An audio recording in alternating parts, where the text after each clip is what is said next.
शाही बाग में घूमते समय अचानक खूंखार कुत्तों का झुंड रानी की ओर दौड़ पड़ा। रानी भय से कांप उठी, लेकिन बीरबल ने अपनी बुद्धि से उन कुत्तों को भगा दिया।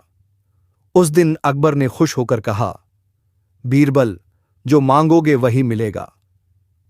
और यहीं से शुरू हुई सबसे भयानक शर्त, एक ऐसी शर्त जिसने पूरे साम्राज्य को हिला दिया।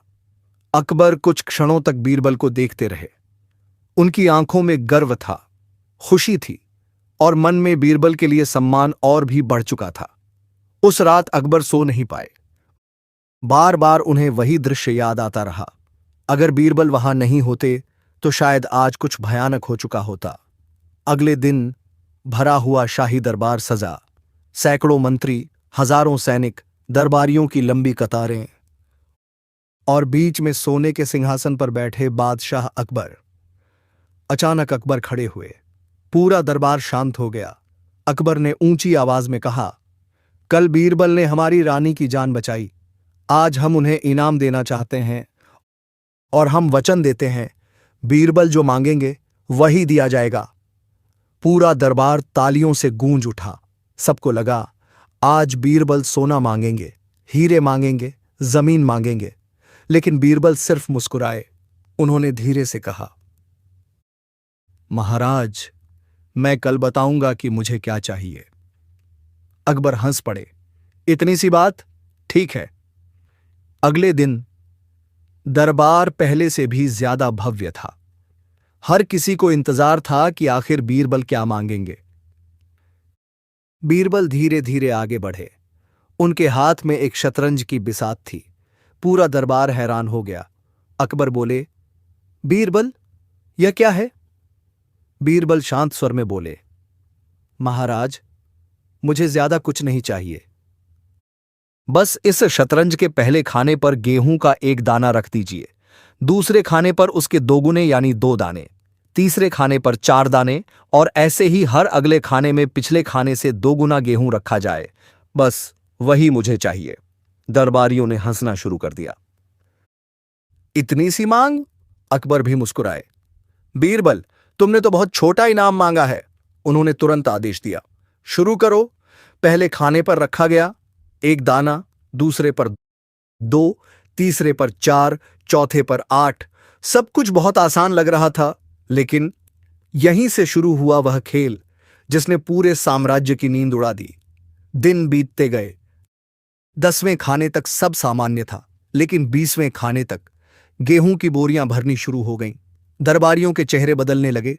30वें खाने तक शाही गोदाम का बड़ा हिस्सा खाली हो चुका था। अकबर ने पहली बार चिंता से बीरबल की ओर देखा, लेकिन बीरबल शांत थे। 40वें खाने तक पूरा शाही अनाज भंडार खाली हो गया। अब मजदूर लगातार गेहूं ढो रहे थे। राज्य में अफवाह फैल चुकी थी, बीरबल ने बादशाह को फंसा दिया है। 50वें खाने तक दूसरे राज्यों से गेहूं मंगवाया जाने लगा। 60वें खाने तक गेहूं खत्म हो चुका था। अब उसकी जगह सोने की मुद्राएं दी जाने लगीं। अकबर की आंखों की चमक गायब हो चुकी थी। उनका चेहरा पीला पड़ने लगा था। रातों की नींद उड़ चुकी थी। दरबार में सन्नाटा रहने लगा। हर दिन संख्या दोगुनी हो रही थी, और वही दोगुनी संख्या अब एक राक्षस बन चुकी थी। 70वें खाने तक शाही खजाना खाली हो गया। सोने के पहाड़ खत्म हो गए। हीरे जवाहरात बिकने लगे। 80वें खाने तक गुप्त खजाने भी बीरबल के नाम हो चुके थे। अब पूरा राज्य डर चुका था। लोग फुसफुसा रहे थे, अगर यह चलता रहा तो बादशाह कंगाल हो जाएंगे। अकबर अब टूटने लगे थे। एक रात वह अकेले महल में बैठे थे। चारों तरफ अंधेरा था। उन्होंने धीरे से कहा, क्या मैंने गलती कर दी? उधर बीरबल भी खुश नहीं थे। उन्हें एहसास होने लगा था कि यह खेल अब बहुत आगे निकल चुका है। उन्होंने सोचा, मैंने यह क्या कर दिया? मैं तो सिर्फ बुद्धि दिखाना चाहता था। लेकिन अब देर हो चुकी थी। 85वें खाने तक दूसरा शाही खजाना भी खत्म हो गया। अब महल की संपत्तियां गिनी जाने लगीं। हाथी, घोड़े, जमीन, महल, सब कुछ। पूरा राज्य कांप उठा। लोग मंदिरों में प्रार्थना करने लगे, हे भगवान, बादशाह को बचा लो। और फिर वह दिन आ गया जब महल भी बीरबल के नाम होने वाला था। दरबार में मौत जैसा सन्नाटा था। अकबर की आंखें नम थीं। उनके पास अब लगभग कुछ नहीं बचा था। तभी बीरबल धीरे धीरे सिंहासन के सामने आए। उन्होंने अकबर की ओर देखा और अचानक दोनों हाथ जोड़ दिए। पूरा दरबार स्तब्ध रह गया। बीरबल बोले, महाराज, बस कीजिए, मैं यह सब नहीं चाहता। अकबर चौंक गए। बीरबल की आंखों में आंसू थे।